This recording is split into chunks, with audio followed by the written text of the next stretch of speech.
ug niya sa dinhi si Ate Cherry mayong hapon, Pastor, na aba 40 days ang Adventista. I mean, kanang namatay din maghandom sa 40 days.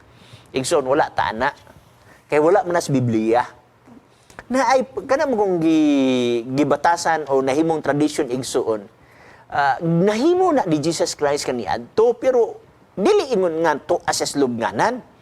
Pagkamatay ni Jesus Christ, sa dihang nabanhaw siya, nagstay pa siya og 40 days igsoon, ay siya ni adtog langit. Muna ang konsepto sa uban nga ang namatay, ang uban ang namatay kuno magsuroy pa dinis kalibutan 40 days ay matog langit kung butan siya o kung maldito siya diretso sa impierno. No.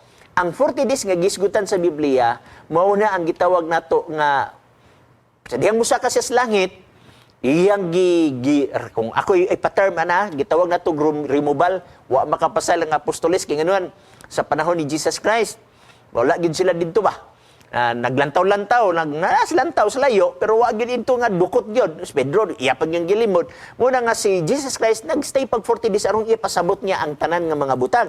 Now asa man na siya mabasa ng 40 days na nasa Buhat kapitulo 1 sa iyang versikulo 3, Ngayon tapos sa iyang pag-antos, kanila mipakita siya nga buhi pinaagi sa daghang pagpamatuod, nga magpakita ngadto kanila sulod sa 40 sulod sa kapatan kaadlaw kung 40 days. O nagsulti kanila mahitungod sa ginharian sa Dios. So, gipasabot niya ang ginharian sa Diyos. Kaya unahuna sa ubang apostoles, ang ginharian sa Diyos, tukuron sa ilang kapanahunan aron i-overcome ang mga Roman government. Pero lahi man ang ginharian sa Diyos nga gipasabot ni Jesus Christ. So, sulod sa 40 dias, gitudluan ang mga apostoles. Subuhi siya, mahikap siya, maistorya siya, mukaon siya, o ginabuhat sa normal nga tao. Iya usang nga ginabuhat, basta mga maayo lang. Dili ng 40 dias nga namatay ang tao, 40 dias naatay serbisyo. Kaya itong unang-huna, musaka siya sa langit human sa 40 dias. Patay na siya igsoon. Ug ang patay, mismo gani hantud karon si David, naapa sa lubnganan.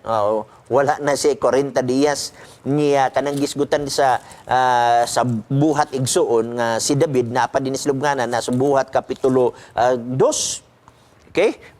Versikulo 29.